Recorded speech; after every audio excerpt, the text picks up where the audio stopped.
Good morning.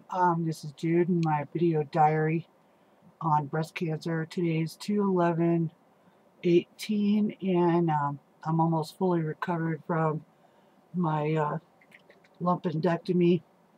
I met with the oncologist Friday. They did a CAT scan on my lungs, and I've got to do a echocardiogram on my heart.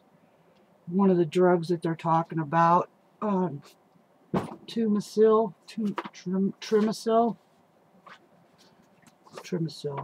I think is what it's called. Here, let me grab it. Herceptin, Projecta, and that's supposed to be for 1 year, and then TASOTER for 5 to 6 months. She was saying 4 to 6 months for chemotherapy, and I don't know about the radiation, but she did also drop on me a big bombshell that since two of my 4 lymph nodes had cancer in them, she's highly suggesting removal of the breast. So now I'm faced with not just having the surgery on the lumpectomy, but also having the breast removed. So that means a second surgery. I'm not real happy about that fact. I wished, the pathologist would have returned returned the report long before I went in and just had the lumpectomy. It was about a week. Excuse me. It was over a week before we got the pathologist report back from after the initial when we went in and took samples. So we ended up going ahead and doing the lumpectomy before we got the report back from the pathologist. And so now I'm probably facing a second surgery, and I talked to my husband the other night about it. And I said, seems to me that maybe I just ought to go ahead and do a mastectomy on both of them and be done with it. And it probably would cut back on a lot of it. So between him and I, we decided that since it had gone into the lymph nodes to a degree, 2 of the 4, and the oncologist said that there was a couple of cancers that were in there. It was the duct, milk duct, and then the branch that comes off of that. So she calls that 2 different cancers. I call it they exploded from the milk duct and went into the branch, and then went into the lymph nodes. But anyway, so I talked to my husband for a little while over it yesterday, and we had a nice long talk. And I'm surprised, he was really receptive to getting the blood work back. And if there's free flowing cancer floating through my body through the blood cell or through the blood, that I would just go ahead and do a double mastectomy and be done with that part of it. And then all I'd have left is maybe 6 months of chemotherapy, and that's once every 3 weeks according to the oncologist. But I met a gal in the waiting room who said that after about the first week, your head feels like it's got bugs all over it, so just go ahead and shave your head and be done with it. And she didn't want to tell me while we were sitting and visiting for the first time we'd ever met. Debbie, really nice gal. She had reconstruction surgery, and she just got her 1 year of come back and check up. So she made it through her breast cancer. Mine is called stage 2 carcinoma.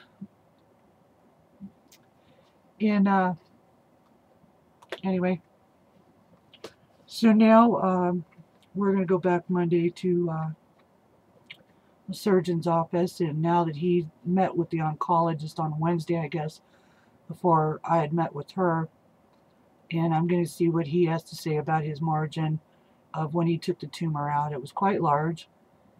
And like I told the oncologist, I've always had that. I've had that since I developed a breast. There's always been that hard, that hard area in the one breast. Yeah, the one's, kind of mushy, but she felt on it too and said, be kind of ashamed to go through all this and then have to have another mastectomy on the other one. So I think my husband and I pretty much made the decision that if it's in the blood, um, we'll have him take both breasts and be done with that aspect of it, and do the chemotherapy to kill it in the blood. The drugs are going to be hard, and I'm going to be sick, and I'm really, really scared. But I guess that's the way things go. Uh, he said that me living is much more important than the money aspect of it, and that really meant something to me. So Monday I've got a few bad teeth, and I don't need anything working against me.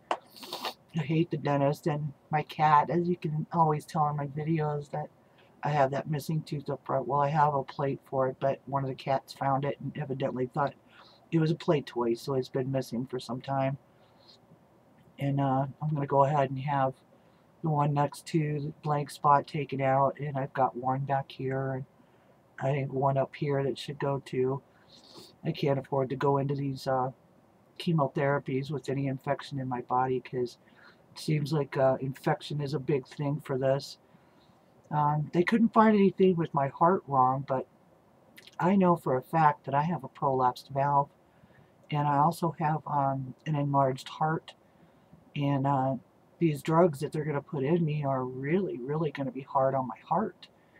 So I'm really worried about that as well. So if I could do something to alleviate some of the heart issues out of this with these dangerous medications, then I'm going to have to do that as well.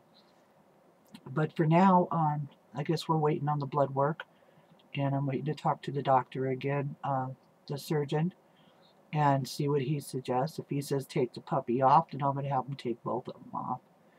And then I guess all I'll be facing is chemotherapy, because if there's nothing left of the breast, there's nothing left of the cancer in the breast. And maybe I'll get a nice little tattoo put over the scars or something. The only part that bothers me is my husband's always loved my boobs, and the sex is going to be kind of weird because I won't feel anything on my chest anymore. So we'll have to find other ways to give pleasure. But if it saves my life, then I guess that's the way it's going to be. But like I said, I'm going to wait for the blood work, and I'm going to do the cardiologist and have them do a look at my heart. Maybe we'll have to do something different with me. It's always been that way. I was never just a regular, go to the doctor and get this and get a pill and taken care of. It never works that way for me. Because I have Graves' disease, and I had my thyroid removed a couple, 4 or 5 years ago. And it's just really funny that I had a hysterectomy 2 years ago, but I left my ovaries, and this cancer is fed by estrogen. So obviously my ovaries are still producing pretty damn fast. So, that might be another option too, is to have the ovaries removed, and cut back on the estrogen that's being pumped into my system. So that's something I'm going to have to talk to both doctors about and my team, because if it's going to mean less evasive treatment, the better for me. I'm not willing to poison my body just for another 4 years of life. I mean, really, what kind of 4 years would that be if you're basically dying anyway? So with that, I guess we'll get back with you soon. But stay strong, people.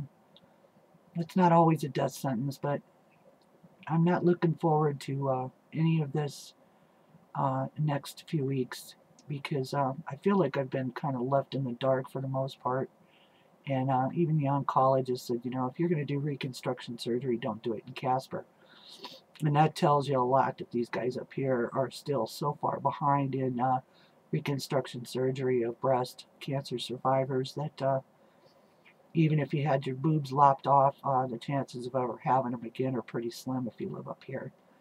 And by the way, thanks, Obama. We appreciate the extra high insurance rates that we pay. And they don't even cover basic bandages. I still don't know what the bill is going to be from this round of going to the doctors and stuff. And we still haven't met my $6,000 co-deductible, so the bills are rolling in faster than the treatment.